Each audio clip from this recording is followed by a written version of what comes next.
Hey guys, welcome back to other video of motorcycle. भाई आज हम बात करने वाले अपने फ्रॉन्क्स के बारे में। तो हमारे फ्रेम में देख लो भाई, ये फ्रॉन्क्स के हम अगर वेरिएंट बारे की बात करें तो आपका डेल्टा प्लस आपका जो एजीएस वाला है वो वाला वेरिएंट है, ठीक है। तो आज इसी के बारे में बात करने वाले हैं और भाई बेसिकली हमारा जो होने वाला है ओनरशिप रिव्यू होने वाला है। और आज हम इनके कस्टमर से बात करेंगे कि भाई उन्होंने इस गाड़ी को क्यों चुना। जस्ट बिकॉज इसका अच्छा खासा हम बात करें तो ग्राउंड क्लियरेंस भी हो जाता है, ठीक है।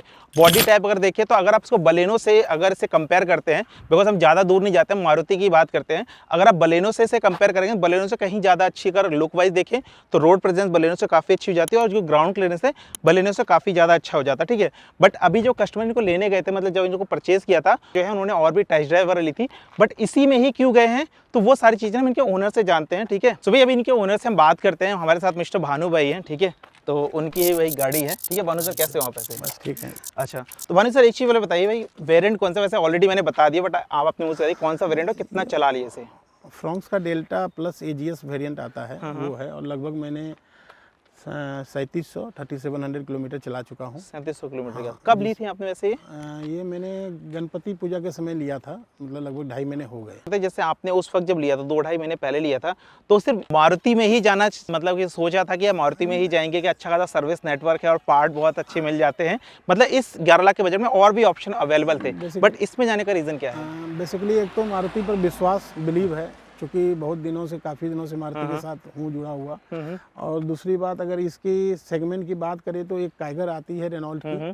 तो रेनॉल्ट में मेरे पास क्विड भी था, तो कुछ क्विड में मतलब मेरा एक्सपीरियंस अच्छा नहीं रहा, क्योंकि माइलेज लेके एक्सपीरियंस बहुत ही गलत रहा। प्लस एक चीज़ क्विड में बहुत प्रॉब्लम थी और टाइगर में भी है कि ये जो आप देखते हैं ये आपका वो जब आप ऐसे करते तो ये इससे लगता था और ये वो खराब हो जाता था। अच्छा, टाइगर में? हाँ, टाइगर में, क्विड में ये प्रॉब्लम है रेनॉल्ट में। और एक तो माइलेज की बहुत ज़्यादा प्रॉब्लम आती थी उसमें। अभी मैं इसको बेसिकली जो मेरा पसंद था वो माइलेज था और बजट फ्रेंडली था मेरे लिए, क्योंकि सस्ते में हो गया। और जो चीज़ चाहता था, एक मतलब मिनी एसयूवी बोलिए या क्रॉसओवर बोलिए, उसके लिए जो भी चाहता था वो मुझे मिल गया। सीट कंफर्टेबल है इसका। और जो मेरा एक्सपीरियंस रहा है 3 महीने का, जिसमें एक लॉन्ग ड्राइव मैंने हरिद्वार तक किया था और एक बार गढ़गंगा गया था, तो उसमें मेरा माइलेज भी बहुत अच्छा मिला। लगभग 21 का 22 का माइलेज। यानी कि अगर माइलेज की बात, अगर आप माइलेज तक पहुंच गए तो माइलेज में आप देखें तो सिटी में आप क्या ले रहे हो और हाईवे में? सिटी में अभी मेरे को 17.5 भी मिल जाता है, कभी 17.8। वो चलाने के ऊपर डिपेंड करता है, क्योंकि ऑटोमेटिक गाड़ी है तो माइलेज इसमें कम होती है, लेकिन अगर आप अच्छे से चलाते हैं तो माइलेज आ जाती है। तो अभी मुझे एक्सपीरियंस है 17.5, लगभग 17.5 पर लीटर के किलोमीटर मिल रही है मुझे माइलेज।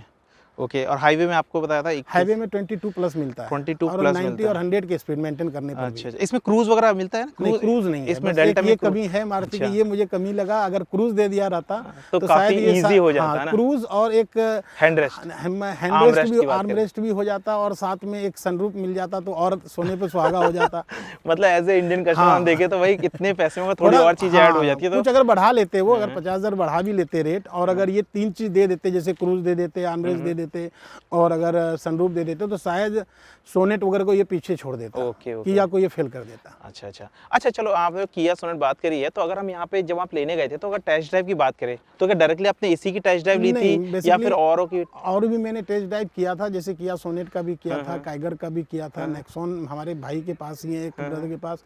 तो नेक्सॉन तो टाटा है, नो डाउट, लेकिन चूंकि मुझे थोड़ा सा लुक अलग चाहिए था, मतलब अच्छा लुक मुझे पसंद आ रहा था, आगे से भी, पीछे से भी, साइड से भी, और चलने में भी आराम हो। लेकिन एक चीज, थोड़ा सॉरी टू इंटरप्ट, एक चीज आपको बोलूंगा भानु भाई, कि अगर जैसे आप यहाँ पे सनरूफ वाली बात कर रहे हो ना, कि अगर आप नेक्सॉन अगर लेते हो, नेक्सॉन के प्योर एस में आप जाते हो तो वहां पे आपको इसी प्राइस में ही आपको मतलब 11.5 के आसपास आपको सनरूफ आपको मिल जाता है, स्क्रीन भी अच्छी टाटा फीचर तो ज्यादा देता ही है ना, ऑटोमेटिक टाटा तो भर के फीचर देता है शुरू से, और आज से नहीं, जब कभी नहीं आता था जिसमें जो फीचर वो टाटा दिया करता था। तो फिर अभी ऐसा क्या रीजन हो गया कि आपने बजट फ्रेंडली भी था, मैं बोला मेरे बजट में आ गया, और माइलेज चाहिए था, इसी कारण से किया था मैंने इसको, मतलब चॉइस। तो कैबिन नॉइज वगैरह तो बिल्कुल स्मूथ ही होगा कुछ? मुझे इसका कोई कभी आज तक मतलब एहसास ही नहीं हुआ। जो भी गाड़ी चलाया हूँ मैं, उतना इंजन पर ज़्यादा ध्यान नहीं दिया, क्योंकि इंडियन मतलब का जो रोड है और जो इंडियन का मतलब हम लोग का जो मेंटलिटी होता है गाड़ी चलाने का, उस हिसाब से मेरे लिए सफिशिएंट है, सही है। और जो कानून अलाउ भी करता है जितना स्पीड के लिए, उस हिसाब से यही मुझे सही लगा। इसका एक टर्बो वेरिएंट आता है तो वो टर्बो मुझे मिल भी रहा था, लेकिन मैंने इसलिए अवॉइड किया चूँकि मुझे उतना पिकअप में जाना नहीं था। इसी में 120 से 120 चल सकती है गाड़ी अगर हाईवे पर। मतलब भानु जी के बारे में बताया तो वही ऐसे बंदे में है कि भैया आपने एक डेस्टिनेशन से दूसरे डेस्टिनेशन में जाना और माइलेज उसमें अच्छी मिल जाए और जो ड्यूरिंग द राइड हो तो अपना कंफर्टेबल हो, ज्यादा जरूरत पड़े तो पिकअप भी आ जाती है। अगर आपको कभी ओवरटेक करना पड़ता है, अभी कोई गाड़ी अगर 80 में चल रहा है, आपको अगर पिकअप लेना है तो क्विक पिकअप भी इसमें है। अगर एक्सीटर दाब देते हैं तो क्विक पिकअप में आ जाता है ये। अच्छा, अब ये क्या है इसमें, कौन इंजन है, ये मुझे उतनी पता नहीं है टेक्निकल चीज, लेकिन पिकअप आ जाती है। पिकअप मतलब कि कभी ओवरटेक वगैरह करना हो तो ऐसा निराशा नहीं होती। अभी आप चला के देखेंगे तो आपको समझ में आ जाएगा। अगर आप चला के देखेंगे तो समझ में आ जाएगा। अच्छा, सिटिंग कंफर्ट वगैरह की बात हम करें तो वो कैसा है? मेरा शरीर देख के तो आपको समझ में आ गया होगा कि मैं खुद ऑलरेडी एक बहुत ज्यादा मतलब हैवी आदमी हूँ, तो मुझे तो कंफर्टेबल ही लग रहा है। साइड के कुशन वगैरह की बात करें, बहुत अच्छा है, कंफर्टेबल सीट बहुत कंफर्टेबल है। और इतना हैवी होने के बाद भी हम लोग बहुत कंफर्टेबल फील करते हैं। बैठने में भी दिक्कत नहीं होता है, और जो ऊंचाई की बात करें तो इजीली हम बैठ भी पाते हैं, उतर भी पाते हैं। तो ये नहीं लगता है कि मतलब छोटा है, ऐसा नहीं लगता। अच्छा भानु, जैसे आपने यहाँ पे 3700 किलोमीटर के आसपास इस गाड़ी को चला लिया, ठीक है, तो माइलेज वगैरह आपने बता दिया कि आपको 17 के आसपास तो अपना सिटी में मिल रहा है और 21-22 जो है अपना का थोड़ा सा लाइट फूड के साथ चलाते हैं, 80-90 से आसपास स्पीड अगर मेंटेन करते हैं तो आपको मिल जाता होगा 21-22 का माइलेज। 22 प्लस मिलता है, 22 प्लस आपको मिल जाता है, ठीक है। अभी हम यहाँ पे स्टेबिलिटी वगैरह की बात करें, ठीक है, बिकॉज इसका ग्राउंड क्लियरेंस थोड़ा सा ज़्यादा है, बट थोड़ी सी नीचे प्रीमियम हैचबैक भी इसको हम बोल सकते हैं, हालांकि ये क्रॉसओवर में आ जाती है, ठीक है। तो अगर यहाँ पे हाई स्पीड में स्टेबिलिटी वगैरह की बात करें और सस्पेंशन वगैरह जो गड्ढों वगैरह वैसा कैसा रिस्पॉन्स है इसका? सस्पेंशन इसका बहुत अच्छा है। मैं इसको कभी कभी गड्ढे में भी गया है गाड़ी, लेकिन मुझे बहुत ही मतलब एक तरह से कह सकते हैं सेडान की तरह तो फील नहीं आता है, क्योंकि सेडान का भी मुझे एक्सपीरियंस है। मेरे पास ऑलरेडी चेवरलेट क्रूज रहा है, ठीक है। तो उसके हिसाब से मैं कंफर्टेबल के अगर बात करूं तो बहुत ज़्यादा मतलब मुझे मतलब ये नहीं लगा, मतलब क्या कहते हैं मतलब चेंजिंग नहीं लगा। कंफर्टेबल इसका सस्पेंशन अच्छा है, गड्ढे में जाने के बाद भी आपको उतना एहसास नहीं दिलाती है, ठीक है। अगर आप आप इस दूसरे इसके कंपेरिजन में अगर दूसरे गाड़ी की बात कर लें जैसे सोनेट वगैरह का, तो अगर आप गड्ढे में जाते हैं तो वो बहुत ज़्यादा आपको मतलब बम्प करता है, लेकिन इसमें नहीं करता। मतलब कि जब तक टेस्ट ड्राइव ली थी तो कुछ ऐसा महसूस हुआ? हाँ, मैं सब कुछ देख के ही लिया था गाड़ी, मतलब ऐसे प्लान तो किया ही था और काफ़ी लंबे समय से प्लान किया था। बेसिकली इसको जब मैं लॉन्च हुआ था तो मैं देखा था, मुझे पसंद आया था। और मेरे दोस्त के पास बोलेनो भी है, बोलेनो भी देखा, उसमें भी सारे फीचर हैं, सारी अच्छी चीज़ें, लेकिन थोड़ा सा मुझे ये लगा कि थोड़ा सा उससे बड़ा है, दिखने में अच्छा लग रहा था, तो मैंने इसको पसंद किया। अच्छा, मतलब कि जब आप टेस्ट ड्राइव वगैरह लेने गए थे शोरूम में तो आपने बलेनो भी देखी होगी और ये भी देखी होगी, तो इसमें प्लस पॉइंट बलेनो से हम देखें तो चलो ग्राउंड क्लियरेंस तो अच्छा है, लुक वाइज थोड़ा सा अच्छा, और क्या हम बलेनो में फीचर भी अच्छे हैं नो डाउट, लेकिन इसका ना मतलब शेप अलग है थोड़ा सा, मतलब क्या देखा जाए तो मिनी ग्रैंड विटारा बोल सकते हैं। विटारा बोल, दूसरी बात इसको अगर आप देखेंगे तो एरोडायनेमिकल शेप, फुली एरोडायनेमिकल शेप, थोड़ा कूपे डिजाइन सा आ जाता है पीछे की साइड से। अगर आप गाड़ी जब माइलेज क्यों देती है, जितना मुझे समझ है, क्योंकि मैंने एसयूवी भी चलाया है, और दूसरी अगर हवा का प्रेशर आपका कम रहता है तो आपको माइलेज ज़्यादा मिलता है। अगर आप 100 पर चल रहे हो और अगर आप स्कॉर्पियो को चलाते हो 100 पर, तो आपको माइलेज का आपको मतलब हवा रोकती है उसको, जितना हम समझ पा रहे हैं। बिल्कुल बिल्कुल, तो उसी सब देख के मैंने इसको चूज किया था, और अच्छी गाड़ी है नो डाउट। देखने रोड प्रेजेंस भी गाड़ी की आती है, बहुत अच्छी है। सबसे बड़ी बात क्या है, टर्निंग भी बहुत अच्छी है। अगर 90 की स्पीड में भी आप मोड़, बॉडी रोल भी नहीं पता चलता, जैसे कि मैंने भी नहीं छोड़ती है, मतलब गाड़ी ग्रिप नहीं छोड़ती है।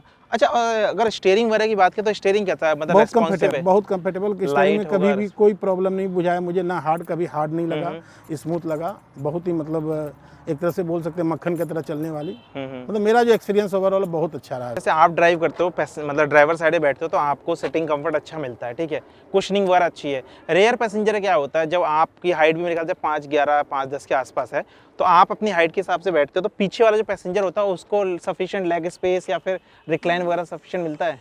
ये मतलब मैं पीछे बैठने वाले ओपिनियन लिया हो अपने फैमिली मेंबर से? है, मेरे दोस्त सब हैं, बताते हैं, कंफर्टेबली बताएं। अभी तक मेरे दोस्त भी हैं, भाई हैं जो कि लंबे हैं, लेकिन वो भी आराम से बैठ जाते हैं, तो फिर कोई ऐसी दिक्कत नहीं आती लेग स्पेस। अच्छा, अगर बूट स्पेस वगैरह की बात करें तो कितना, मतलब कि बोले तो अच्छा ठीक ठाक, मतलब कि यार देखा बलेनो से थोड़ा सा, बलेनो में थोड़ा सा ज़्यादा होगा, है ना, बलेनो में थोड़ा सा ज़्यादा है इसका रिक्लाइन। हाँ, लेकिन ये है कि 60-40 आपको स्प्लिट मिल जाता है, तो वो काफ़ी सही बात, ठीक है। डिफॉगर वगैरह आपको इसमें मिल ही जाते हैं, है ना, कोई दिक्कत नहीं है।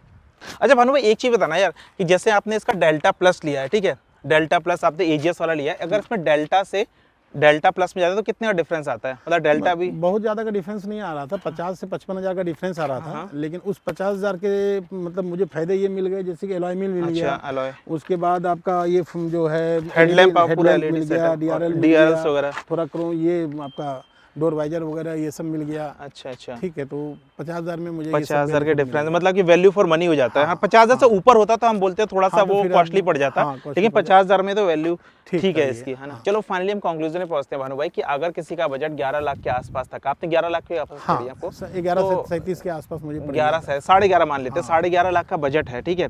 तो अभी मार्केट में जैसे हमारे पास 4 मीटर के भी ऑप्शन है, नेक्सॉन वगैरह, जैसे हमने बताया था नेक्सॉन में आप जाते हैं तो 11 लाख के आसपास में आपको सनरूफ वगैरह का भी मिल जाता है, ठीक है, जैसे इसमें सनरूफ नहीं मिलता, ठीक है। किया सोनेट में जाते हैं तो वहाँ पे क्या है, अभी उसका फेसलिफ्ट भी आ गया और इस प्राइस में मेरे ख्याल से फीचर्स वगैरह कुछ एक्स्ट्रा भी मिल जाते हैं, ठीक है। और भी हमारे पास ऑप्शन अवेलेबल है। अगर हम बलेनो से ही फिर भी अगर कंपेयर भी कर लेते हैं तो यहाँ पे आप किसी को ये मतलब कि रिकमेंड करते हो गाड़ी? रिकमेंड करूँगा ये गाड़ी, चूँकि सबसे बड़ी बात एक तो मारुति की है, एक भरोसा सबसे बड़ा चीज़ है, मारुति की गाड़ी है। लोग कहते हैं कि मारुति हल्की होती है ये, लेकिन मुझे ऐसा फील नहीं आया है। और मारुति जहाँ तक मैं इसको अभी चलाया हूँ और पहले भी मारुति की गाड़ी चलाया है, सबसे पहली बात तो है कि हर जगह सर्विस है।